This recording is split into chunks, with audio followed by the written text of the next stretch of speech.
Gwendal Euzan, c'est l'invité du Club de l'économiste ce jeudi 14 octobre 2021. Pour l'occasion, et suivant les questions de l'animatrice, le directeur général de Bénin Contrôle SA a d'abord énuméré les missions de la société avant d'aborder les stratégies et dispositifs mis en place pour l'atteinte des objectifs. Notre mission, elle est de lutter contre la fraude douanière et l'insécurité. Elle est également de moderniser l'administration de la douane et de transférer des compétences. Elle est de sécuriser les recettes douanières, les recettes de l'État. Et enfin, et c'est l'un des points peut-être les plus importants, elle est de faciliter les procédures d'enlèvement. Donc notre mission est également d'accélérer le processus d'enlèvement, de fluidifier toutes les opérations en douane. Alors, pour réussir nos missions et atteindre nos objectifs, un service d'évaluation et de classification des marchandises. Okay.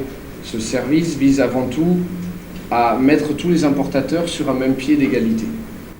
Nous avons également mis en place des services de scanning des containers, un service de ciblage, j'aurai l'occasion d'en reparler plus tard, un service de suivi électronique des marchandises en transit. Nous avons également un système de certification des poids des marchandises débarquées en vrac au port de Cotonou. Donc le but est de garantir que toutes les quantités débarquées sont bien déclarées. Et nous avons également un service nous avons mis en place un logiciel de gestion automatisée des MAD, MAE et TAC. Les marchandises qui sont en entrepôt aujourd'hui sont suivies aussi par un logiciel qui permet de gérer la comptabilité matière et donc d'éviter que des marchandises ne disparaissent.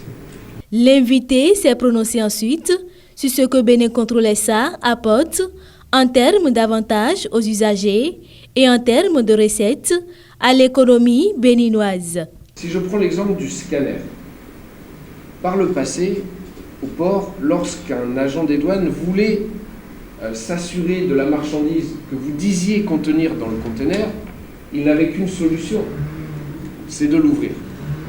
C'est de l'ouvrir et lorsqu'on ouvre un conteneur, comprenez bien qu'il faut ensuite tout décharger et tout déballer pour pouvoir tout compter. D'accord ?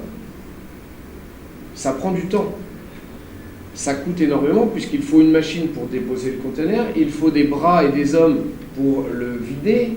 Il y a aussi des risques de détérioration de la marchandise, des risques de casse, des risques de vol. C'était extrêmement coûteux, extrêmement contraignant. Et le comble, c'est que par le passé, j'ai connu le port ici il y a une dizaine d'années, je peux vous dire que vous pouviez vous faire inspecter sur le terminal par l'administration des douanes. Une fois que vous aviez rempoté, vous pouvez vous faire inspecter un peu plus loin par la police, puis encore un peu plus loin par les eaux et forêts, et en sortant du port, on pouvait encore vous réinspecter. Quel casse-tête. Et tous ces coûts additionnels, vous les ressentez indirectement en tant que consommateur, mais rien n'est reversé au trésor. D'accord ? C'est vraiment problématique. Aujourd'hui, avec le scanner, nous avons d'abord mis en place un système de ciblage. Le système de ciblage est un système basé sur une analyse de risque. Nous avons réussi à travailler tous ensemble, douane, police, eaux et forêts, Bénin Contrôle. Et ça, c'est très important. Et nous ciblons tous au même endroit. Il n'y a plus qu'une seule inspection. Et cette inspection, lorsque un de nous souhaite savoir ce qu'il y a dans le conteneur, alors on l'oriente au scanner. Le suivi électronique des marchandises apporte des avantages assez similaires en termes de gain de temps. Aujourd'hui, avec le système de géolocalisation en temps réel, dès que vous, déclarant, vous dites ce conteneur part au Niger, vous le saisissez votre déclaration de système douanier, dans les 5 minutes, nous avons une balise GPS qui est prête à vous suivre. Donc, nous venons auprès de votre camion et de votre marchandise, nous vérifions les données, nous collons un GPS et nous vous disons bonne route. Et donc, avec la douane, nous avons défini des zones dans lesquelles les chauffeurs pouvaient s'arrêter, des corridors, et toutes ces alertes que nous recevons sont suivies en temps réel, 24 heures sur 24, par une cellule composée d'agents de Bénin Contrôle et d'agents de la douane. En 2017, donc à la clôture des chiffres de 2016, les recettes douanières étaient de l'ordre de 300 milliards sur l'année. À fin septembre 2021, nous avons déjà dépassé les 300 milliards. nous allons atterrir vraisemblablement entre 420 et 430 milliards. Donc, de 300 milliards il y a 5 ans à 430 milliards aujourd'hui, il y a une hausse d'environ 130 milliards, ça fait, allez, à peu près 35%. 130 milliards. 130 milliards de francs CFA, c'est énorme. C'est énorme. Sachant, en plus, et vous en parliez tout à l'heure, que nous sommes en pleine crise Covid, que nous avons subi la fermeture unilatérale de la frontière nigériane, que nous avons un ERA faible, il y a beaucoup de facteurs aujourd'hui qui viennent nous porter préjudice, et pourtant les recettes ont augmenté considérablement. Donc aujourd'hui, nous pouvons nous réjouir de ce niveau de mobilisation. Et ce niveau de mobilisation a des impacts indirects.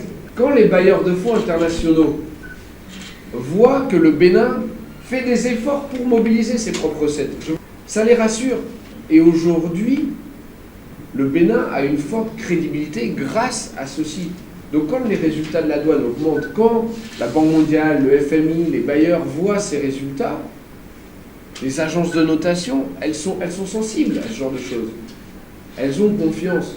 Les impacts de la pandémie de la COVID-19 sur l'organisation et sur les activités de la société ont été aussi abordés au cours de cet entretien. Nous avons traversé une période extrêmement difficile au Bénin et ce qui est assez incroyable, c'est que nous l'avons traversée de manière, je dirais, extrêmement positive et extrêmement rassurante. Au Bénin, on a une économie hyper robuste, on a un taux d'endettement qui est complètement maîtrisé, on est en train de gagner la confiance des investisseurs, des bailleurs, et socialement, croyez-moi, il y a vous voyez la situation dans les autres pays, je trouve que la crise n'est pas quelque chose dont on peut se réjouir. Okay, mais il faut essayer de voir ce qui a marché. Et il y a des choses qui ont marché. Et ça, je pense que c'est dû aux réformes. Nous sommes diversifiés. Tous les grands projets que nous voyons d'infrastructures, les routes, tout ce qui est salubrité, les hôpitaux, tous ces grands projets, je pense, ont permis de driver et de maintenir la croissance. Nous avons traversé cette période, honnêtement, beaucoup moins mal que beaucoup d'autres. Et ça c'est à mettre à l'actif, je pense, du gouvernement et des réformes courageuses qui ont été engagées.